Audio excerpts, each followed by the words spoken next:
മെൽക്കോ my home Vattulli Pattambi Ottapalam Cherpulassery. Kerala state pensioners union Kanniyampuram AUP സ്കൂളും സംയുക്തമായി പരിസ്ഥിതി ദിനം ആചരിച്ചു. പരിസ്ഥിതി പ്രവർത്തകൻ ബാലകൃഷ്ണൻ തൃക്കങ്ങോട് ഉദ്ഘാടനം ചെയ്തു. ഈ വർഷത്തെ പരിസ്ഥിതി ദിന സന്ദേശമായ നമ്മുടെ ഭൂമി നമ്മുടെ ഭാവി എന്ന വിഷയത്തിൽ ക്ലാസ് സംഘടിപ്പിച്ചു. വൃക്ഷത്തൈ നടീൽ, പച്ചക്കറി വിത്ത് വിതരണം, പരിസ്ഥിതി ദിന പോസ്റ്റർ പ്രദർശനം എന്നിവയും പരിപാടിയുടെ ഭാഗമായി നടന്നു. സ്കൂൾ പ്രധാന അധ്യാപിക KK Geetha, M Amritavalli, KK Ramakrishnan, KG Hema, P രേഖ തുടങ്ങിയവർ സംസാരിച്ചു. വരൾച്ച, ഇരിക്കപ്പുറതിയില്ല, കിടക്കപ്പുറതിയില്ല, അത്രമാത്രം ചൂട് അല്ലേ?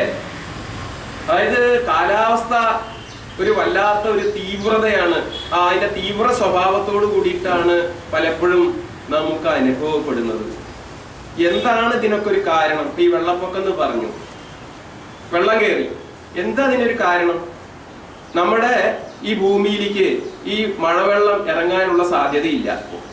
എല്ലാവരും കെട്ടിടങ്ങൾ കെട്ടി, വീട് കെട്ടിയിട്ടോ ഈ മുറ്റം മുഴുവൻ എന്താ കൂട്ടുകെട്ട ഇന്റർലോക്ക് ഇട്ട് അതും ഒക്കെ ഭംഗിയാക്കി, സിമെന്റ് ഇട്ടൊക്കെ ഭംഗിയാക്കി. ഒരു തുള്ളി വെള്ളം ഭൂമിയിലേക്ക് ഇറങ്ങില്ല.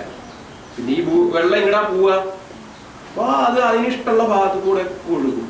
സാധാരണ നമ്മുടെ ഈ വെള്ളം തോടിലേക്ക് ഒഴുകും, തോട് പുഴയിൽ വന്ന് ചേരും, പുഴ സമുദ്രത്തിൽ പോയി ചേരും. ഇങ്ങനെയൊക്കെയാണല്ലോ ഈ വെള്ളത്തിന്റെ പോക്ക്. പക്ഷെ അവിടെയൊക്കെ നിറഞ്ഞ് കവിയാണ്. അപ്പൊ അത് ഇങ്ങോട്ട് എടുക്കുക, പുഴയിൽ നിന്നും തോടുന്നൊക്കെ വെള്ളം കരയിലേക്ക് ഇങ്ങോട്ട് എടുക്കുക. അപ്പോഴാണ് ഈ പ്രളയവും വെള്ളപ്പൊക്കമൊക്കെ ഉണ്ടാവുന്നത്.